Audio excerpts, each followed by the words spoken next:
Midwinter, January 11th, 532. Constantinople. 60,000 eyes fixate on the center of the arena, their gazes piercing the cold night. The torches burn so bright, they turn night into day, yet an unbearable chill seeps through the air. But this isn't a race. This is an entertainment. This is a spectacle of suffering, a moment where a man's life is ripped apart before their very eyes. In the exact center of the arena stands one iron platform, 7 feet high.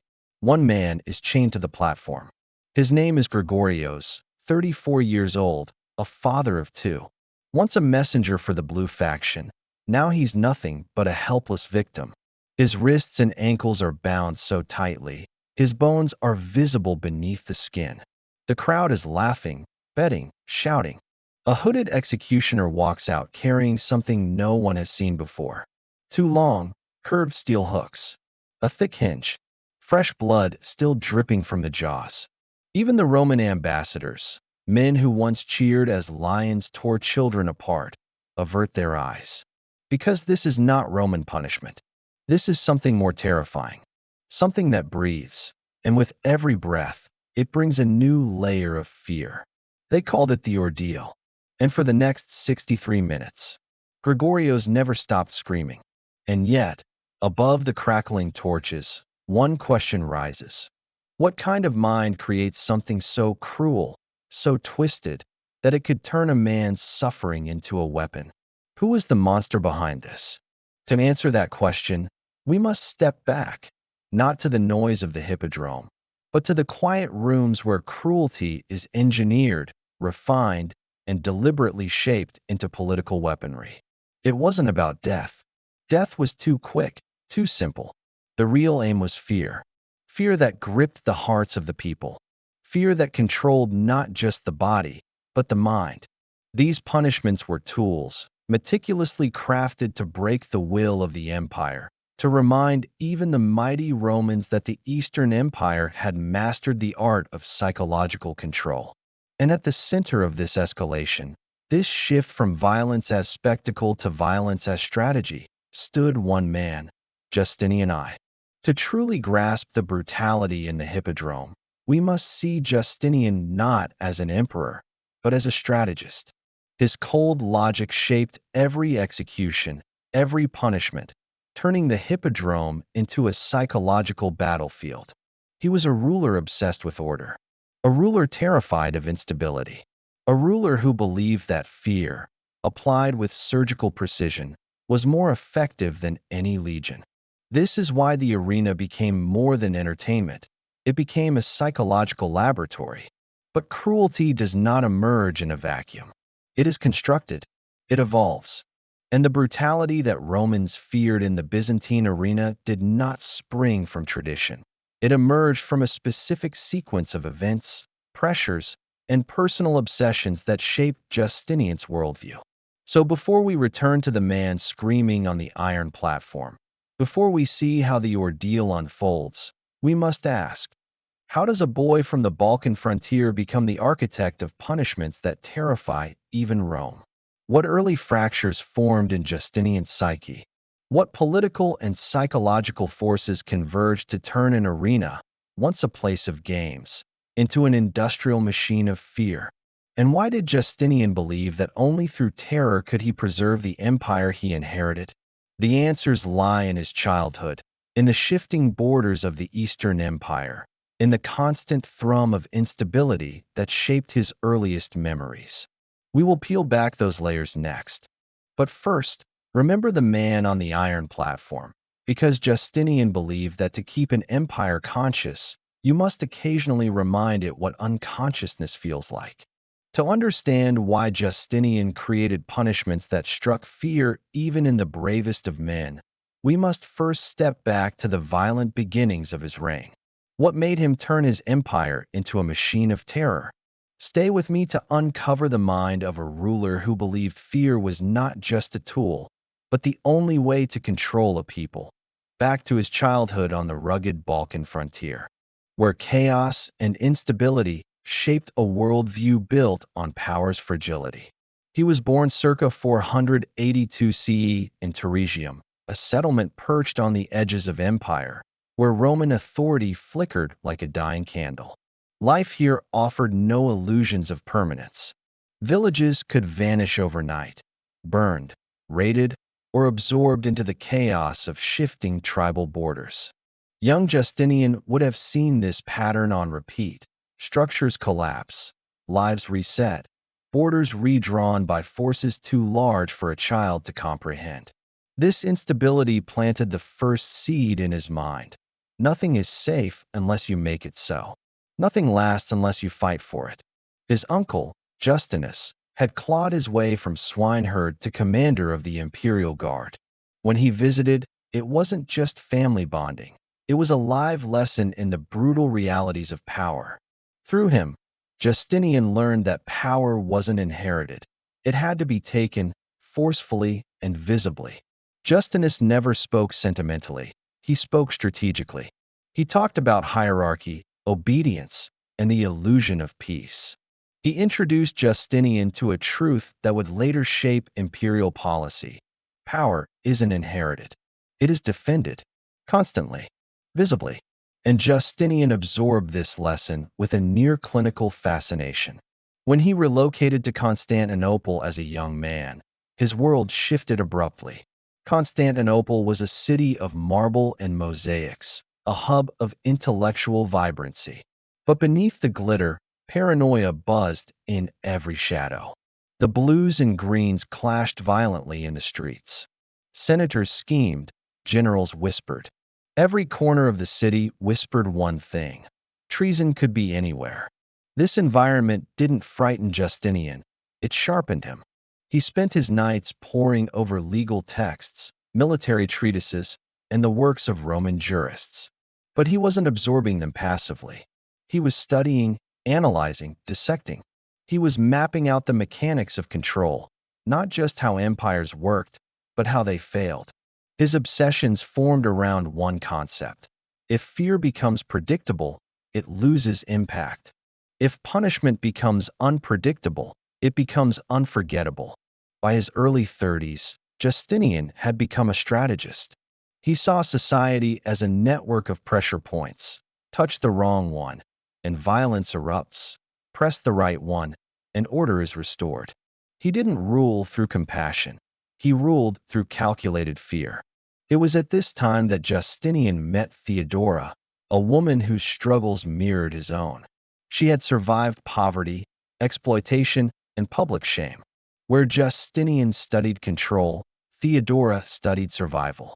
Together, they formed a psychological duality. His cold, calculated control matched with her deep understanding of human fragility.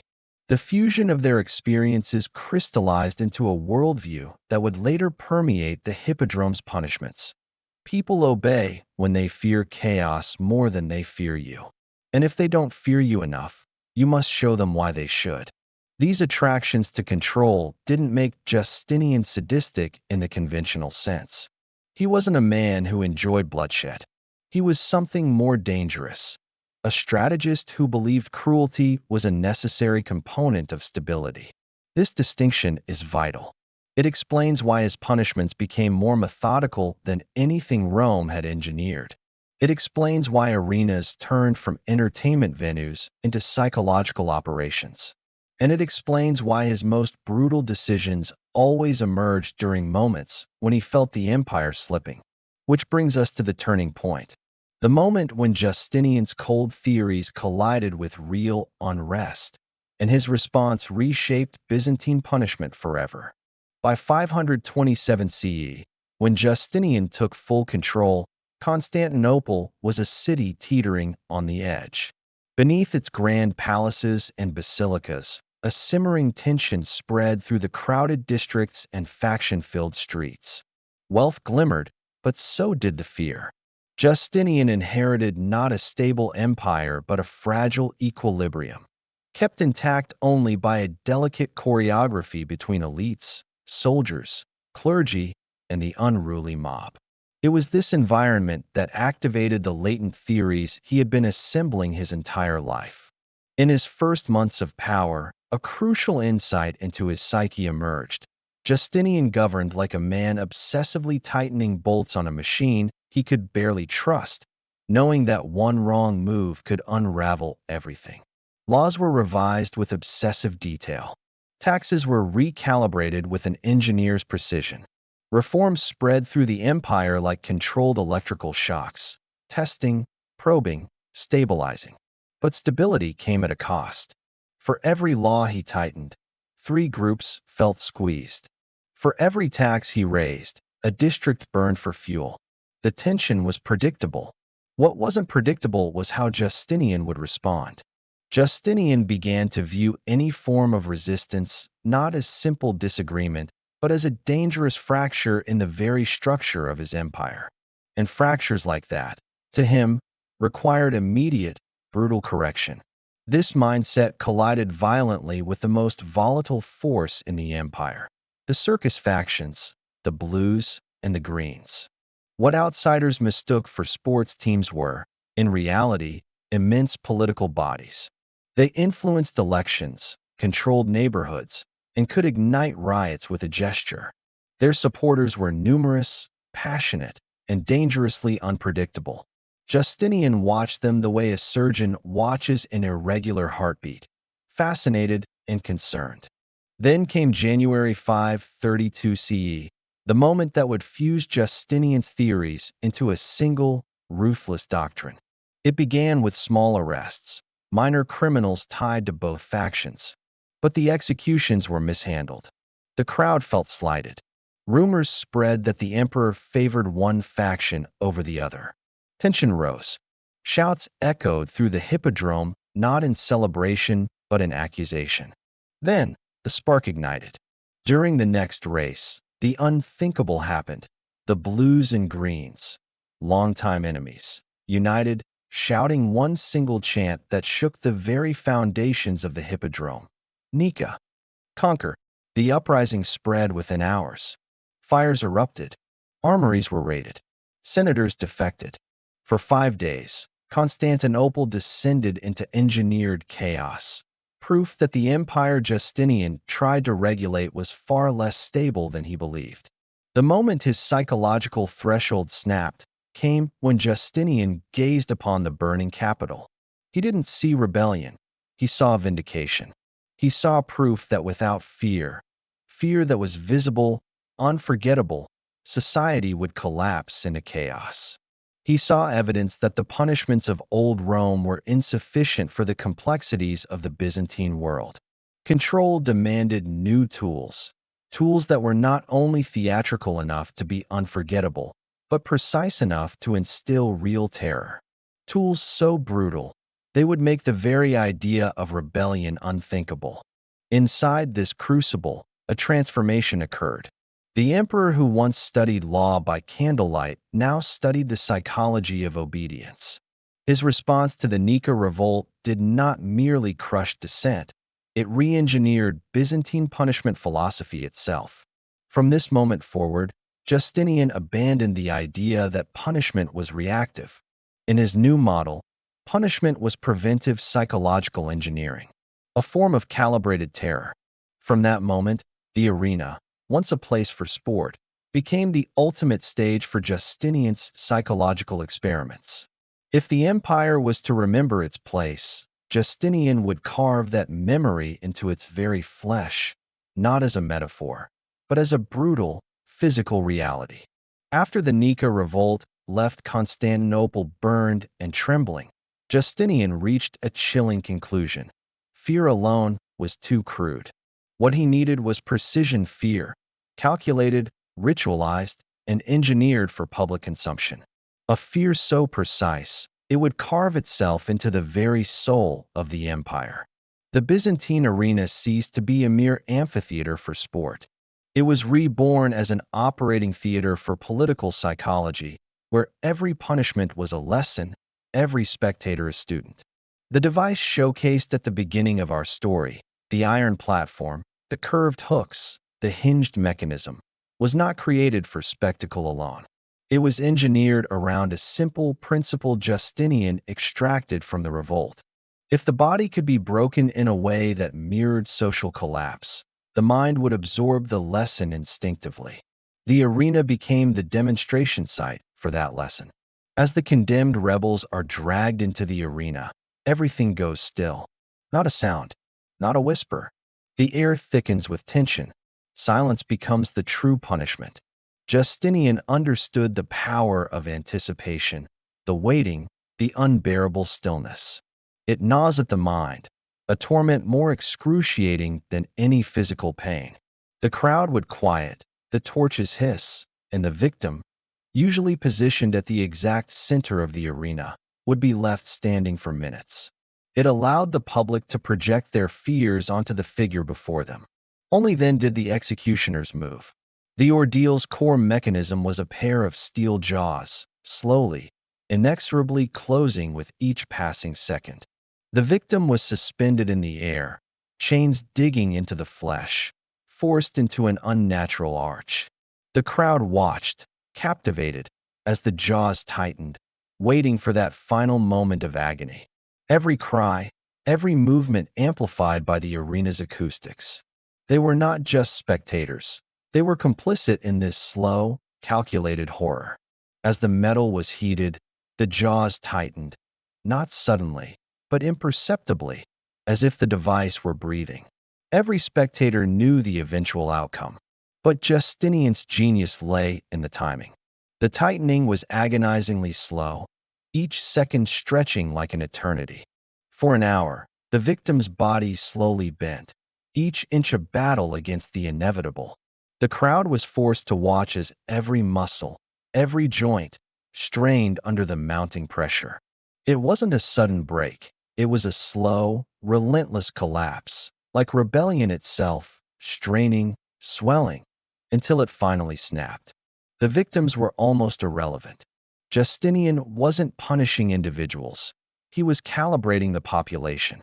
Each punishment followed a formula. Senators in the front rows. Faction leaders positioned beside soldiers. Roman envoys deliberately placed close enough to smell the heated iron. Every angle was calculated. Every cry was amplified by the hippodrome's acoustics. But the most chilling element? Justinian often attended, not as a participant, but as a silent observer. He watched from a hidden alcove, studying the crowd's every reaction. Who recoiled in disgust? Who whispered in fear? Who stared too long, drawn in by the spectacle? Punishment became a tool of surveillance. The empire learned what Justinian was truly teaching. Rebellion doesn't end in death. It ends in demonstration. And that demonstration? It belongs to the state, and the state alone. To modernize, Byzantine arena punishments look barbaric. But through Justinian's forensic logic, they served three functions. 1. Deterrence. Fear must be renewed publicly. 2. Unification. Shared horror binds populations more tightly than shared joy. 3. Hierarchy. Power must not only be held, it must be displayed in its purest, most unarguable form. Justinian saw the empire as a living organism, and punishment was his method of immunizing it. A controlled exposure to terror that kept the empire from spiraling into uncontrollable chaos. But this approach carried consequences even he couldn't fully anticipate. Justinian saw the arena as a tool, an instrument, meticulously calibrated to prevent instability. But every machine has its breaking point, and the pressure that was meant to stabilize the empire began to unravel it from the inside. After the ordeal and its variations became standard instruments of state punishment, the Byzantine Empire entered a phase of psychological transformation that even Justinian could not fully foresee. Fear did not remain contained within the hippodrome. It leaked. In the months after the first public ordeals, fear began to seep through Constantinople like a slow poison. Merchants whispered in hushed tones. Senate debates grew tense and quiet. The once untamable circus factions, now controlled by paranoia, began policing their own with frantic, watchful eyes. The people weren't just afraid of punishment anymore. They feared becoming the next example, a living testament to the empire's power paraded through the arena as a warning to all. This distinction mattered. In a city where every citizen understood that the arena functioned as a public mirror of imperial displeasure, rumors gained unprecedented power. A whispered accusation could ruin a man before any formal charge was made. The mere possibility of being selected for an example forced the public into self-regulation.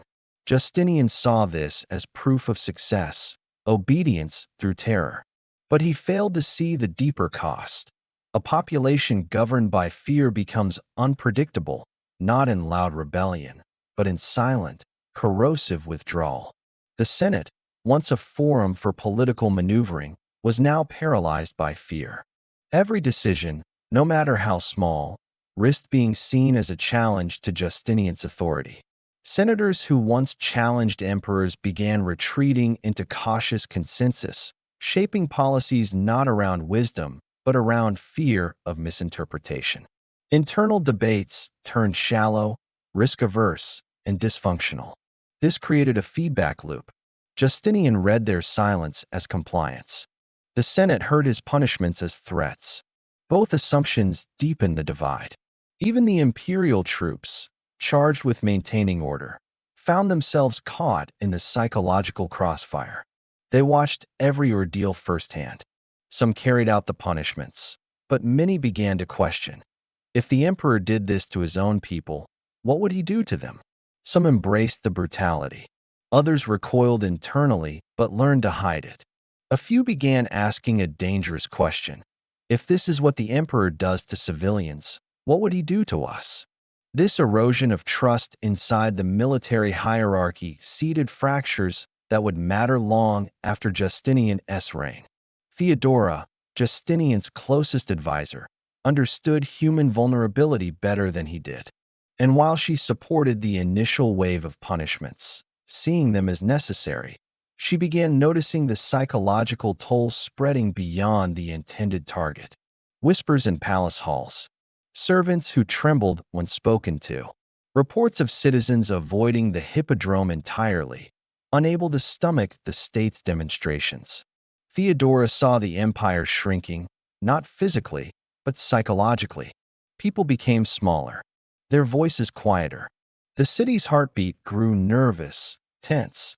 Like a body suffering from internal decay, she urged Justinian to temper the arena punishments with measures of mercy. But his obsession had already calcified into doctrine. To him, the crowd's fear wasn't a warning sign. It was confirmation that his model worked. Ironically, while Justinian crushed overt rebellion, he inadvertently cultivated a new form of resistance, internal withdrawal. Citizens obeyed, but they disconnected. They complied, but without loyalty. They functioned, but without belief. This was the hidden cost of engineered terror. A population can be silenced by force, but belief cannot be coerced indefinitely. And in the cracks of fear, new ideologies often take root. Justinian never recognized this. To him, the absence of riots equaled success. But history would later reveal that his approach created long-lasting psychological fractures, ones that shaped Byzantine governance for generations. In the final years of Justinian's reign, Constantinople no longer echoed with the same fevered chants that once shook the hippodrome. The city rebuilt itself, its marble restored, its factions subdued, its streets quiet. But beneath the polished surface lay a deeper, more lingering residue, the psychological imprint left behind by the emperor who believed that fear could be engineered like architecture. Justinian died in 565 CE, convinced that he had strengthened the empire, stabilized its borders, and unified its people under one unshakable authority. To a degree, he wasn't wrong. His reforms reshaped Roman law.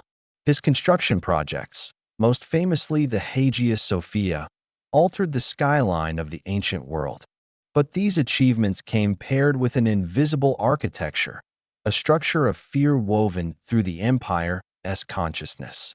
Historians often focus on Justinian's legal reforms or his wars of reconquest, But the true legacy he left behind was darker. It was the psychological machinery he perfected in the hippodrome, a mechanism of fear that outlasted his reign and became a tool of power for future emperors.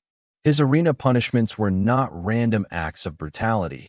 They were a philosophy, a blueprint that said, stability requires visible consequences. Control demands demonstration. Fear must be public, calibrated, and unforgettable. These principles outlived him. Long after the iron jaws cooled, later emperors adopted similar strategies, using the arena not as a stage for sport, but as a tool of mass messaging. Justinian had transformed cruelty into governance. And when cruelty becomes institutional, it becomes tradition. Yet despite the fear he generated, Justinian's legacy exposes a paradox. Authoritarian control stabilizes society in the short term while destabilizing it in the long term.